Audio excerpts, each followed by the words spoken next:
Now, speaking of agencies. Yeah. Tonic. Yeah. So, it's quite obvious that it's smart actually how you cottoned on to this. You were inundated. You're at a point when you're inundated for work. Yep. And you realise you could probably capture that value of referral essentially in a business that you own. Yes. Which was very, very smart. But, I know you met Tahli at a wedding.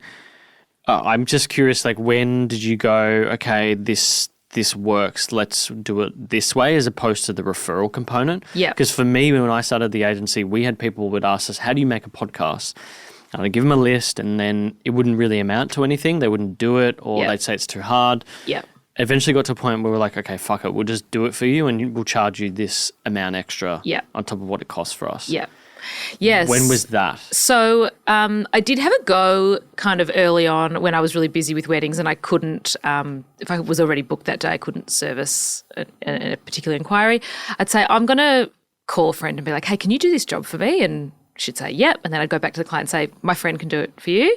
And I'd try and manage it, but I was just doubling my admin. So I was like, this is too hard. And while I'm out on jobs, I can't reply to emails. So I just was like, couldn't do it by myself, and I just started saying to clients, this is my friend, A, B, and C. Here are the people you can try, rather than trying to actually manage it myself. And then they'd come back and they'd say, oh, she's not available that day. Do you have someone else?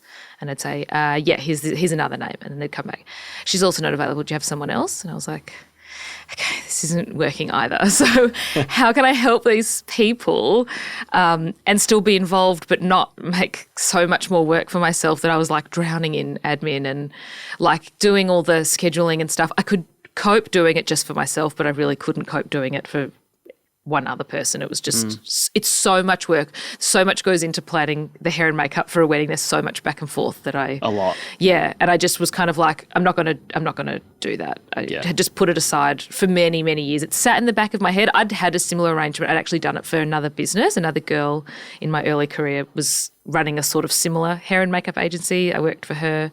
I saw some things that she did that was good, other things that I kept thinking if I was running this business, I would do it differently. So I really kept all that stuff and thought one day I'll do it. And when people would ask me for referrals and if they'd come back to me, I was just kind of like, oh, well, like, knew that there was all this potential, but as a solo person, I couldn't cope with it. And then I met Tahli. So Tahli was an event planner, and I was doing makeup for lots of weddings that she was coordinating.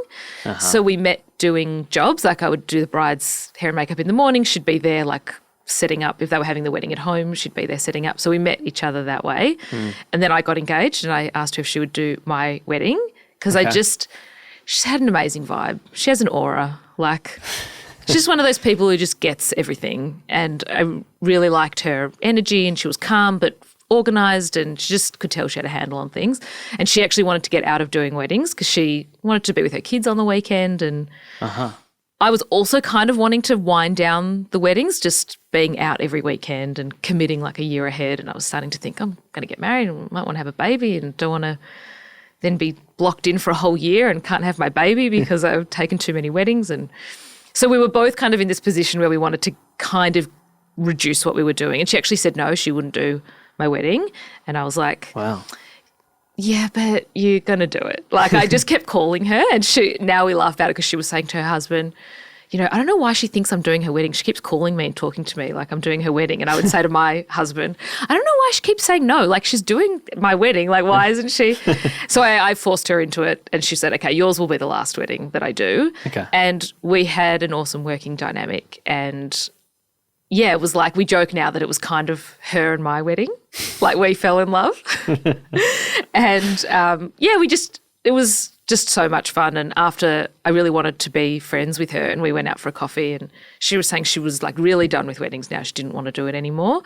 And she wanted to do something else still in the industry. She wanted to use the knowledge that she had being an event planner, and she really loved makeup. Like she loves makeup. She was my biggest fan, but she didn't want to be a makeup artist. She didn't want to actually be on the tools, but she was saying like, what could we do that like uses your skills and my skills, and maybe makeup education, and could we run workshops, and what could we do? And I sort of said to her, I've been like cooking this business in my head for all these years that I've never really been able to do it on my own. Would you be interested in starting a hair and makeup agency together? And then I think like that night she emailed me like a business plan. No shit. And I was like, okay, she's the right person and she gets things done.